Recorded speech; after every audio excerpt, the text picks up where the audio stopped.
Malam ini Mushola Al-Anwar ikut memperingati hari lahir Nabi Muhammad SAW. Rasa syukur dan rasa girang. Girang gak ini kita maulid? Girang, mesti girang, gak boleh dipanggil, wajib girang. Karena lahir Nabi Sallallahu Alaihi yang membuat kita jadi selamat dunia akhir. Mesti girang. Bar, cucu aja diberanakin girang ya teh. Ya, girang gak kalau cucu beranak? Girang. Wah, cucu gua lahir alhamdulillah. Saking girangnya, tamplang ting-ting sono kemari. Lupa ngajanin jadinya. Girang. Wajib girang kita dengan lahirnya Maulid Nabi. Kambing kita aja beranak kita girang. Bapak-bapak punya kambing beranak girang nggak? Girang. Balik anaknya 3. Alhamdulillah. Masa lahir Nabi nggak girang? Makanya lahir Nabi ini kudu girang kita. Ada maulid, bantu rame-rame. Ada yang ngasih ayam, ada yang potong kambing, ada yang jeruk, ada yang semangka. Rasa gih? Alhamdulillah. Soal Anwar, alhamdulillah. Meskipun masyarakat kita masih banyak yang katanya apa tuh? Covid, tapi kita berani hadir ke mushola. Mudah-mudahan ibadah sehat walafiat. Amin. Nabi itu diutus ke alam dunia. Salah satu tugas pokok innama buistu diutamanya makarimat. Salah satu tugas beliau. Artinya memberikan tuntunan, contoh kepada kita semua agar kita berakhlak yang sempurna dan mulia yang dicontohkan Nabi Sallallahu Alaihi Wasallam. Sampai di mana kita udah ngikutin Nabi coba? Hah? Ngakunya pada ngikutin sunnah Nabi, tapi tiba-tiba banyak melencengnya dari sunnah Nabi. Nabi diutus innama buistu liutammima makarimat. Satu, Nabi SAW dari mulai anak kecil lahir ke alam dunia, pertama beliau punya sifat siddiq. Ada yang siddiq nih?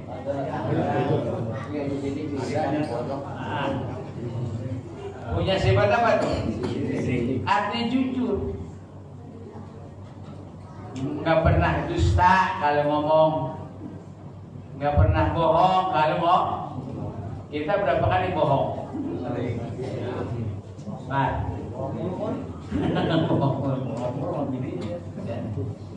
Maka mudah-mudahan sekarang, mulai hari ini kita berusaha untuk bersifat jujur, berkata benar.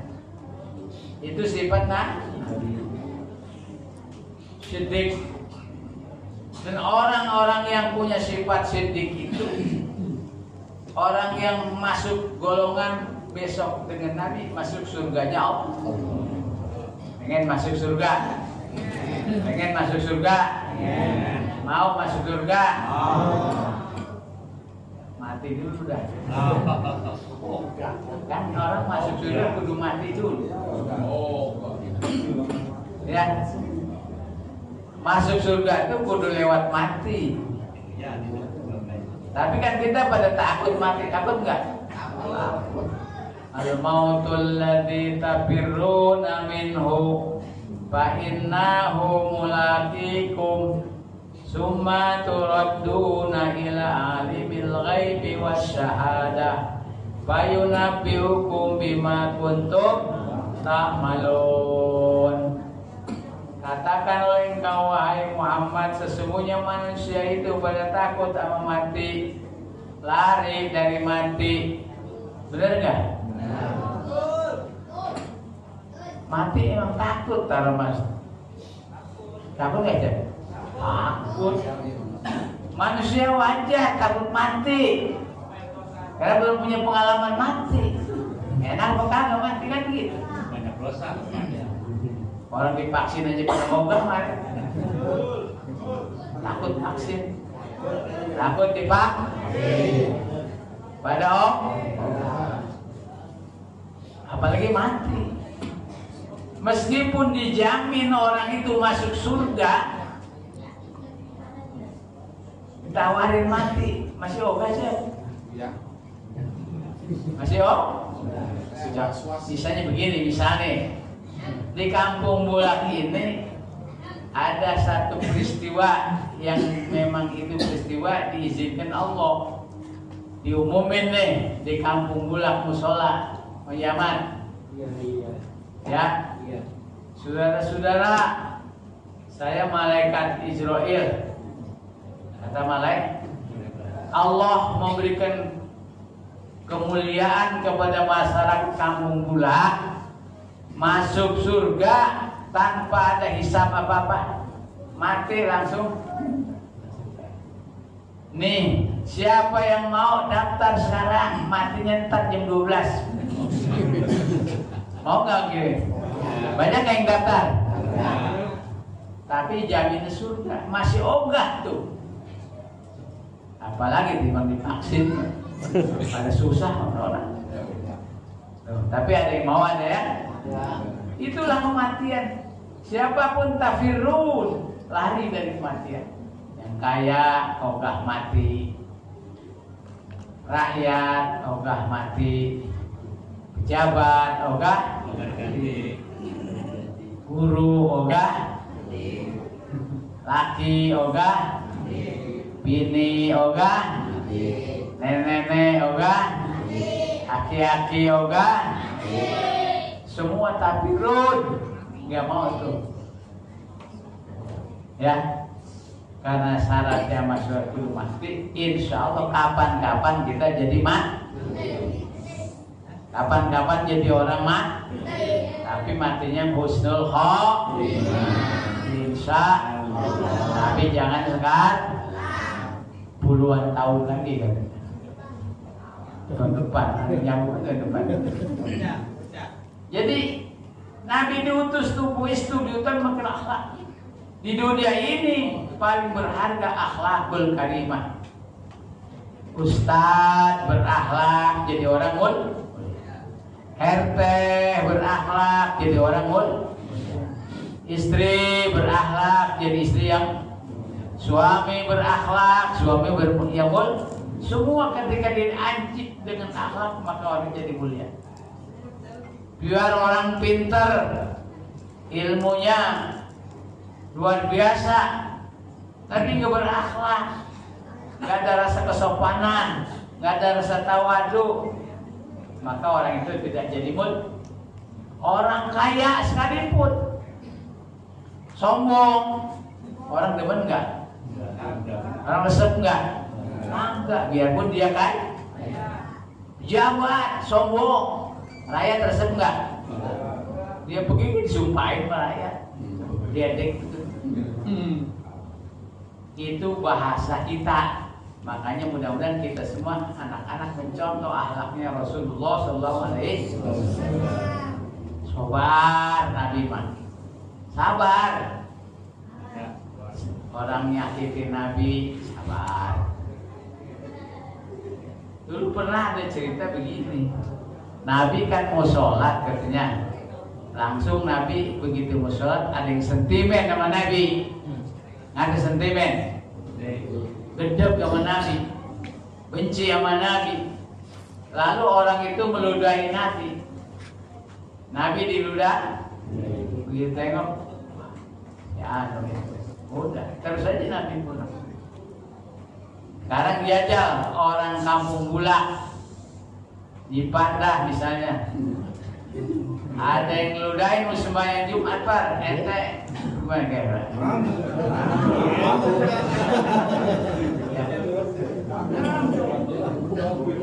Bisa jadi dia pulang langsung nggak digodok. Ya sobat ya, segitu aja tuh. Nggak kuat kesabaran kita. Pernah satu cerita, Nabi SAW dakwah katanya ke Taif. Taif itu bagian daripada Arab Saudi. Malah berbahagia kemarin orang tuh waktu pergi sebelum Covid ini, karena Jeddah lagi direnovasi, silahkan kunjungannya ke Taif, lihat macam-macam. Nah Nabi berangkat ke sana duaan, hati duaan, kedua dengan sahabat. Begitu sampai di Taif, bapak-bapak, ibu-ibu, dakwah Nabi, Allah itu orang Taif hampir keluar semua, aki-aki keluar, pemuda keluar, pemudi keluar, nenek-nenek keluar, perawan, janda keluar semua menyambut Nabi. Tapi nyambutnya bukan tolak al-badru alaina, ya, ngumpulin batu dibuagelin Nabi, disampit Nabi, bukan disambut, dibeledogin Nabi, dibuagelin Nabi, sampai Nabi terluka. Tuh, masuklah Nabi ke satu kebun kurma.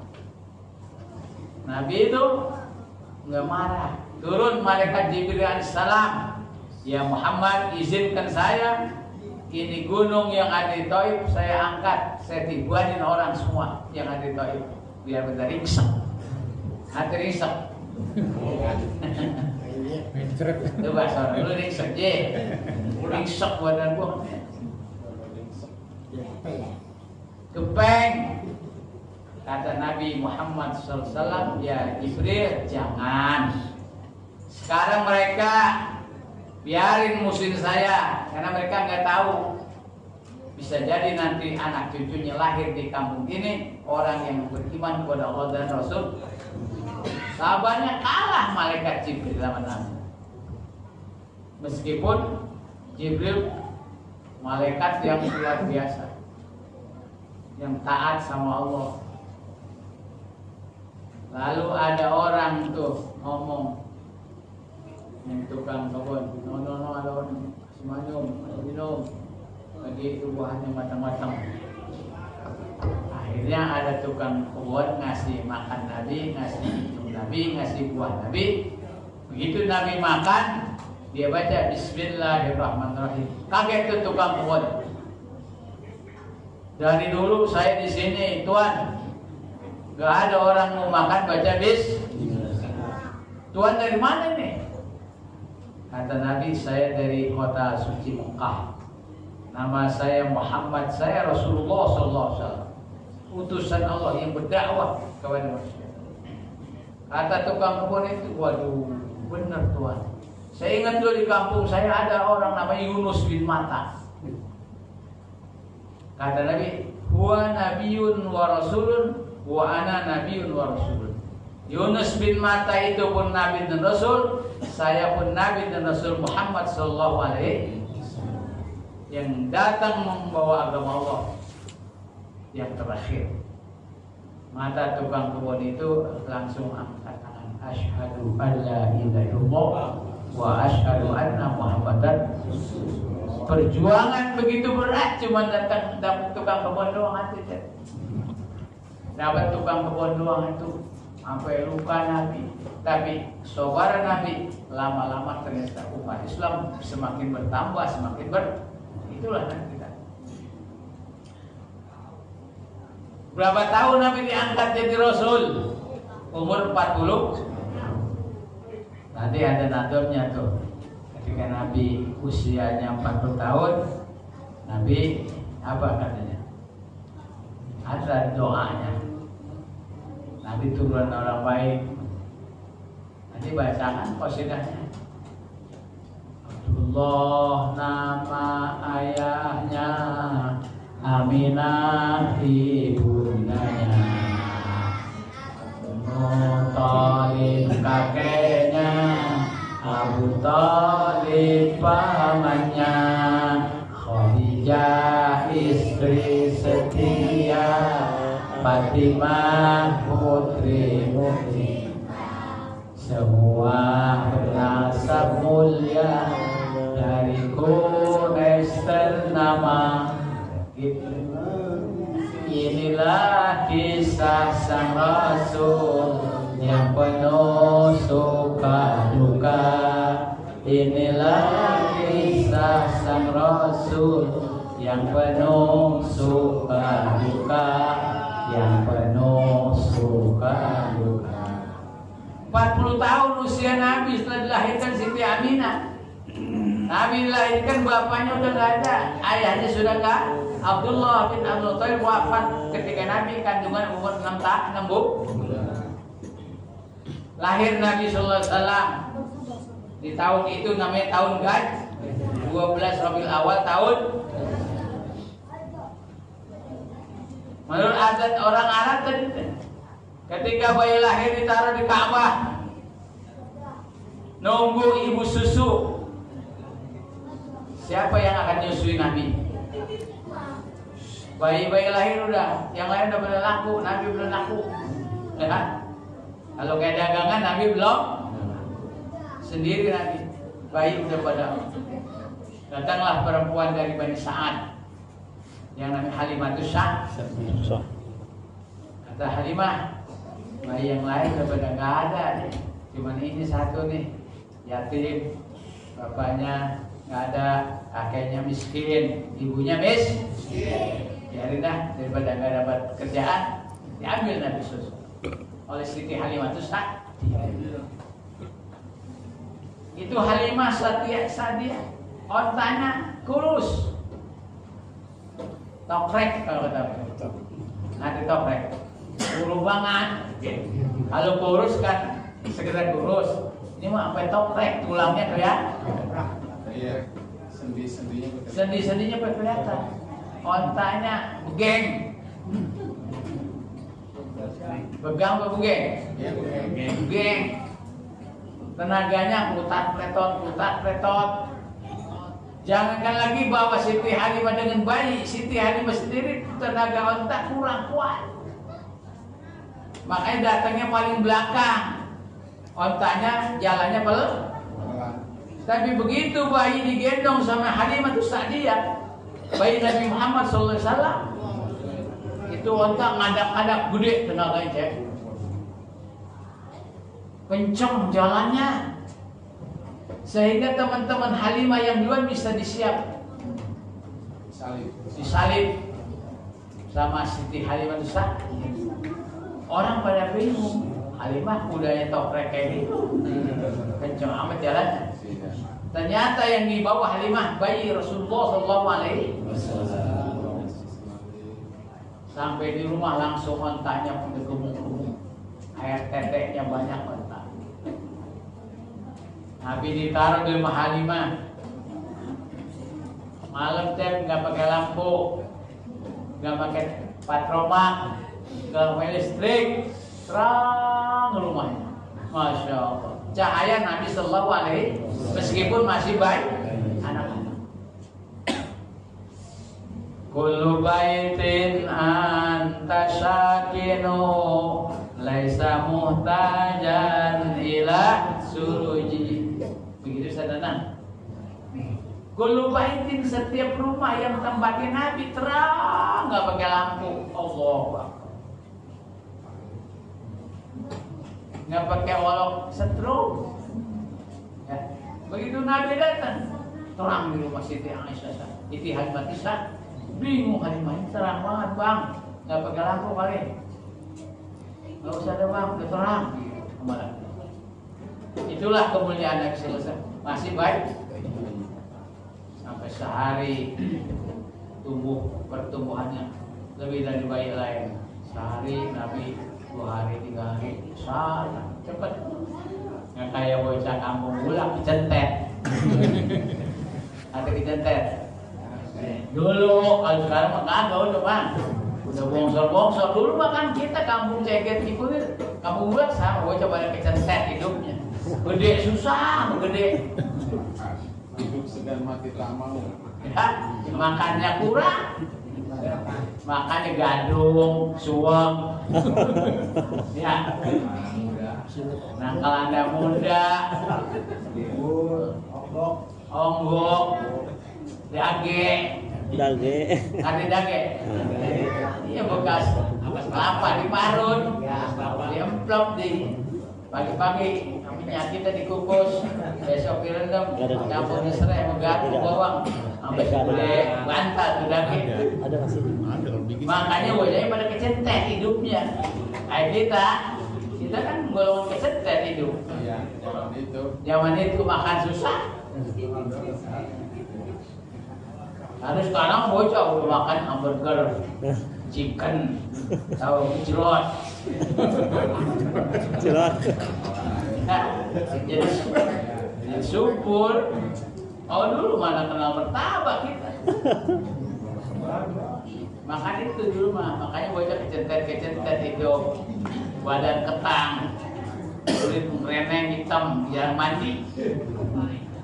Tapi alhamdulillah sekarang kamu pulang anak mudanya udah keren.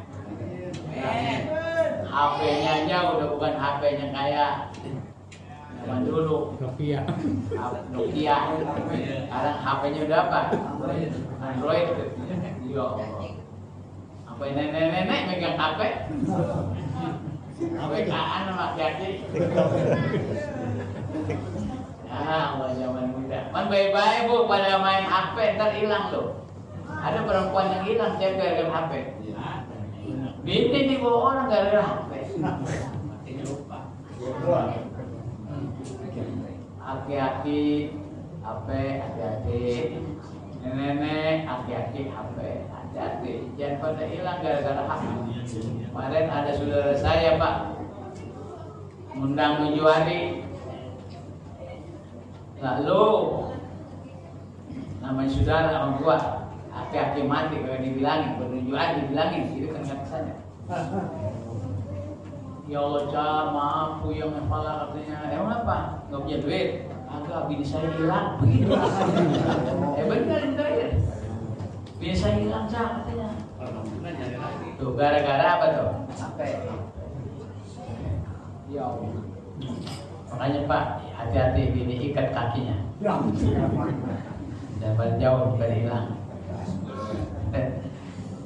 Tapi kalau nenek-nenek mah jangan khawatir, masa nenek hilang. Mas, kalau udah loyo biar aja.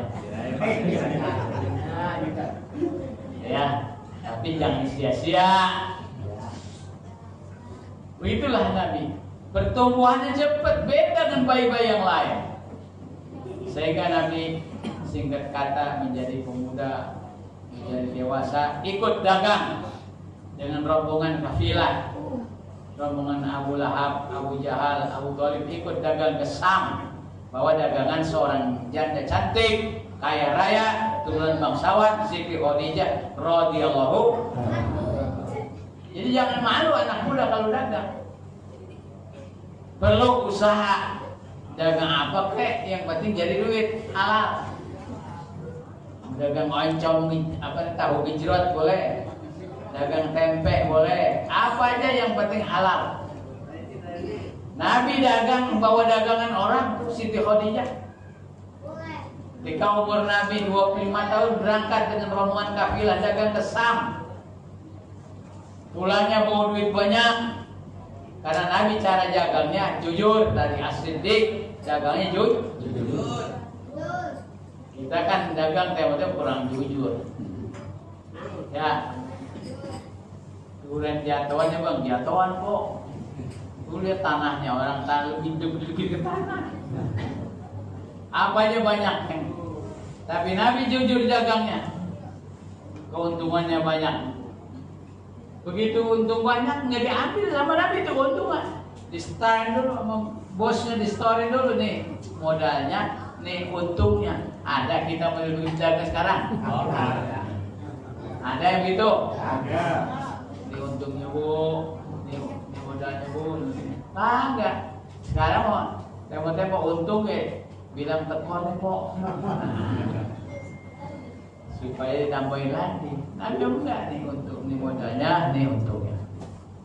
Nah untungnya buat kamu Muhammad. Hakmu, ambil. Emang buat apa itu duit? Kata Nabi. Ya, buat kawin kali, Bu.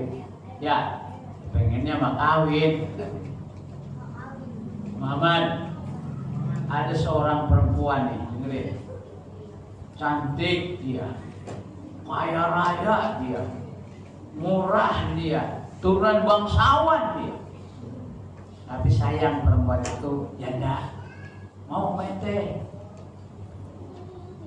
Padahal siapa tuh? Dia sendiri. Ada saya bilangin, Paman Abu Thalib, iya bilangin, perempuan cakep, ayo, berbangsawan sayang itu perempuan dari jaga doang, dan kamu.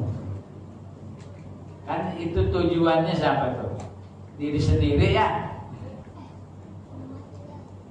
Sampai Nabi bilangin, Mang, ada perempuan mau sama saya. Abang Muhammad, perempuan cakep, ayah, turun bangsawan, murah, menjanda doang, Mang. Ah, masa di Siti Khadijah mau malu, bahasa kasarnya. Kan pasti Siti Khadijah tuh. Coba tanya. Khadijah, singkatnya. Muhammad cerita begitu, bener gak? Bener, Bang. Kalau dia mau, saya ikhlas menjadi istrinya. Jadi bapak-bapak, anak muda dengerin. Kalau ada janda kaya, boleh nikahnya. Muda yang belum punya istri, nggak apa-apa biar janda juga. Kalau kaya mah, boleh nggak? Cari janda kaya di kampung Bulang, ada nggak? Kaya ongkoh, cantik murah tangan turunan bangsawan. Waduh. Biarin janda gitu dong. Lu pokoknya tamat tuh ada begitu. Ya, ini tempo-tempo anak muda mau sama janda. Udah 70 tahun jandanya. Kita seminggu itu bocah mati katanya.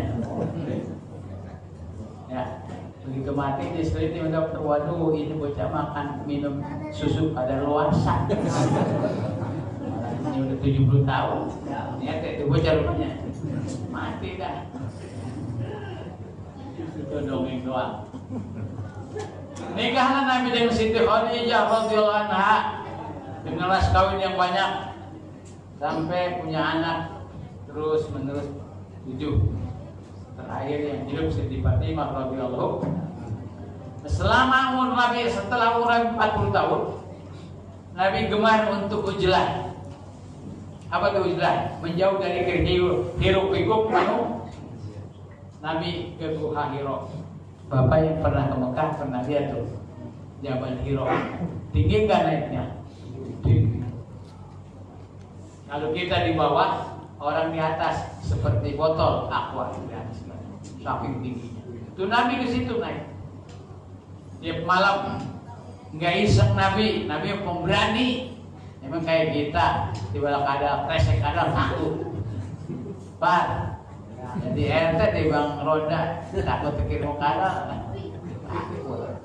Kagak Nabi berani. Berhari-hari Nabi pulang balik, diam di Gua Hiro. Menunggu petunjuk dari Allah Subhanahu. Entah malam keberapa, tiba-tiba datanglah kepada Nabi seseorang yang Nabi tidak kenal. Kemudian Nabi disikap, sikap apa didekap? Dekap dah. Gimana kayak maunya dah, sikap kayak. Kata orang tersebut sambil mendekap Nabi, ya Muhammad Iqra. Ini di Jabal Hiro Pak sendirian gelap. Di suasana di Jabal Hiro, Nabi didekap seseorang yang belum pernah kenal, dan orang itu datang tiba-tiba lalu mendekap Nabi. Kata Nabi, Iqra ya Muhammad. Kata Nabi, ma'ana biqari'in. Saya nggak bisa baca Tuhan. Dan apa yang mesti saya baca? Kata orang tersebut, Iqra bismi rabbikal ladzi khalaqal insana min Iqra wa rabbukal akram alladzi 'allama bil qalam 'allamal insana ma lam ya'lam. Itu tanda Nabi diangkat menjadi nabi ketika ada di Jabal Hira oleh Jibril dikasih wahyu atas izin Allah. Wahyu itu berat, Pak. Wahyu Allah berat.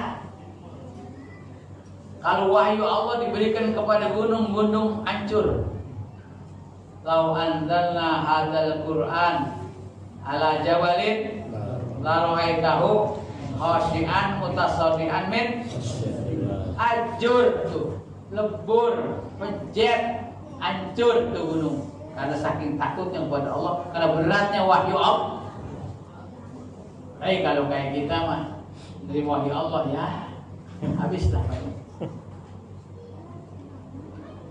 Lalu Nabi balik pulang ke rumahnya kepada Siti Khadijah radhiyallahu. Kata Nabi, ya Khadijah zammiluni Khadijah selimutin saya dingin, menggigil. Nabi cuma menggigil doang. Kalau kita disebutkan situ, ditanya ya Rasulullah, ya Habibullah, ada apa gerangan sampai kau menggigil? Kata Nabi, tadi Khadijah ada seseorang datang kepadaku, mendekapku sambil berkata, Iqra bismi rabbikal ladzi khalaqal insana min 'alaq, Iqra wa rabbukal akram alladzi 'allamal insana ma lam. Oh begitu maksudnya. Baiklah mah, besok kita tanya aja sama Paman Warokoh, kata Siti Khadijah punya paman namanya pendeta Warok. Hah? Siapa? Warokoh bin Naufal, pendeta. Nabi pagi berangkat dengan Siti Khadijah untuk menanyakan peristiwa itu apa yang terjadi. Sebab Warokoh itu pendeta yang sudah membaca Taurat, Zabur, tahu dia peristiwa-peristiwa yang seperti itu.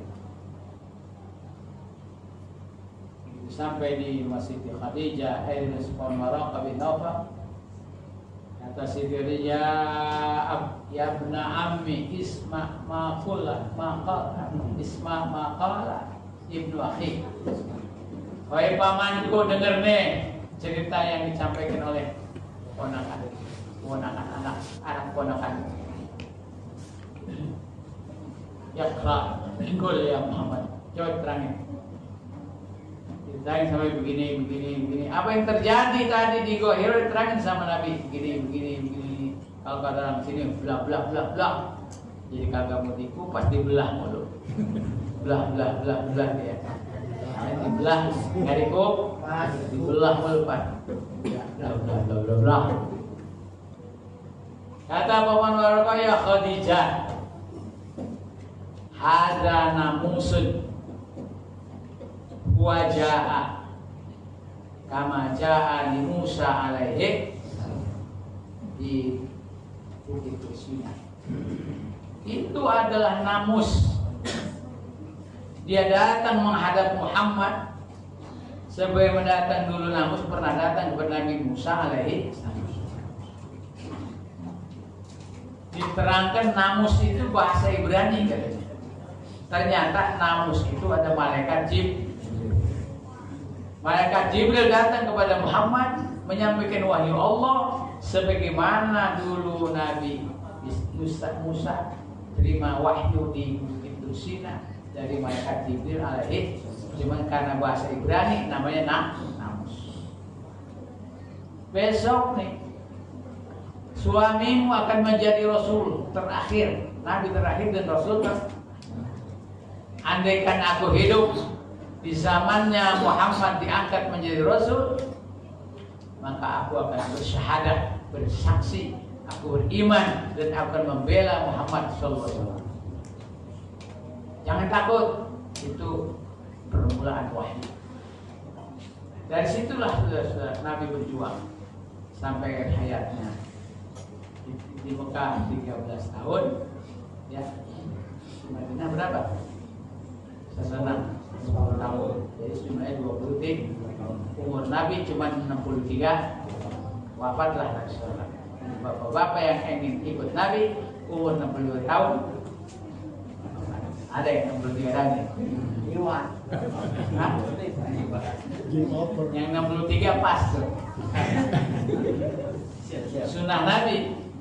Sunnah Nabi ikut-ikut 63. Nah itulah. Jadi sampai sekarang alhamdulillah dakwah Nabi meskipun dia sampai Nabi ke Indonesia, tapi ada pesuruh-pesuruhnya sampai sekarang sampai ke Kampung Bulat. Al ulama warasatul ulama yang menyampaikan dakwah Rasul, sholat begini, puasa begini, nikah begini, haji begini, semuanya sumbernya dari Nabi Sallallahu Alaihi Wasallam. Makanya satu hadis al ulama warasatul ulama pewaris para nabi. Andai kan di kita nggak ada ulama, tapi ada orang yang mengikut ulama, orang yang belajar dengan ulama, itu pun sama saudara-saudara.